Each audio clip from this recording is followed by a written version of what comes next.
تم ایسے نہیں جا سکتے زید. آج ہماری مہندی کی رسم ادا ہو چکی ہے. میری بات سمجھنے کی کوشش کرو. میں اس کی بات سن کر جتنا حیران ہوتی اتنا کم تھا. وہ کہنے لگا اینی مجھے یہ موقع بار بار نہیں ملے گا. میں ایسے موقع کی تلاش میں کب سے خوار ہو رہا ہوں. تم اچھی طرح سے جانتی ہو. شادی کا کیا ہے یار, پھر ہو جائے گی. یہ سن کے میرے چہرے کا رنگ پھیکا پڑ گیا. میں کہنے لگی زید تم ہوش میں تو ہو. تم جانتے ہو کتنی بدنامی ہو جائے گی, لوگ کتنی باتیں کریں گے. تم یہ کیا کہہ رہے ہو؟ ہماری منگنی ہو چکی ہے, کل بارات ہے. میرے باپ کی عزت کا سوال ہے, میری عزت کا سوال ہے. تم کہیں نہیں جاؤ گے. میں نے بڑے مان سے اس کا ہاتھ پکڑ کر کہا تھا, لیکن اس نے اپنا ہاتھ مجھ سے چھڑوا کر کہا میں ضرور جاؤں گا, مجھے یہ موقع دوبارہ نہیں ملے گا. زید کی خود غرضی دیکھ کر میں حیران تھی. میں روتے ہوئے کہنے لگی تمہارے نزدیک میری محبت, میری عزت, میرے باپ کی عزت اپنی ذرا سی خواہش کے آگے معمولی ہے. میری آنکھوں سے آنسو بہ رہے تھے. وہ کہنے لگا میں تمہاری طرح جذباتی باتوں کو سن کے رکنے والا نہیں ہوں.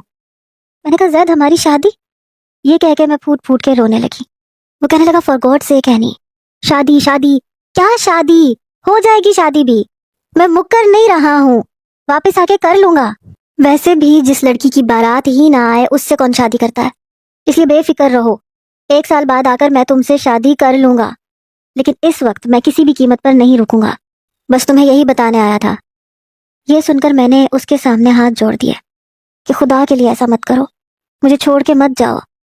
لیکن وہ جا چکا تھا. میں گھٹنوں کے بل وہیں سڑک پر بیٹھ کر پھوٹ پھوٹ کے رو رہی تھی. میرا پورا گھر برقی کمکموں سے روشن تھا. میرے والدین مہندی کا فنکشن دیکھ کر تھک کے سو چکے تھے. وہ یہ نہیں جانتے تھے کہ کل ان پر کون سی قیامت ٹوٹنے والی ہے. میں گھٹنوں کے بل اپنے گھر کے سامنے سڑک پر بیٹھی پھوٹ پھوٹ کے رو رہی تھی. ہاتھوں میں لگی مہندی میرے آنسوؤں سے دھلنے لگی تھی.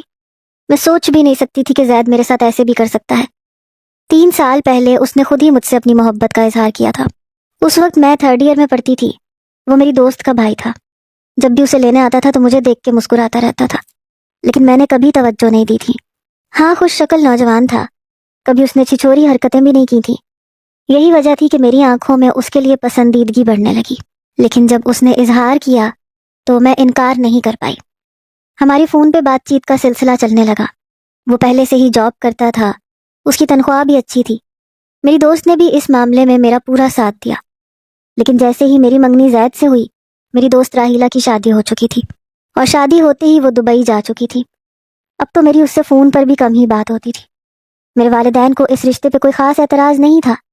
یوں سمجھ لیں کہ میں نے اس معاملے میں تھوڑی سی اپنے والدین کے ساتھ زبردستی بھی کی تھی کہ مجھے یہیں شادی کرنی ہے. یوں تو میرے والد کو یہ بات اچھی نہیں لگی تھی, لیکن پھر بھی انہوں نے زیادہ اختلاف نہیں کیا اور ہماری منگنی کر دی. زید کو بیرون ملک میں جاب کرنے کا بہت شوق تھا. اکثر اپنی سی وی بھیجتا تھا, لیکن کبھی بھی اسے ایسا موقع نہیں ملا تھا. مجھ سے بھی کہتا تھا کہ بس ایک بار باہر کا چانس لگ جائے تو تمہیں بھی اپنے ساتھ لے جاؤں گا. میں اس کی بات کو ہوا میں اڑا دیتی تھی کہ اتنی جلدی ممکن نہیں ہے, قسمت والوں کو ہی یہ چانس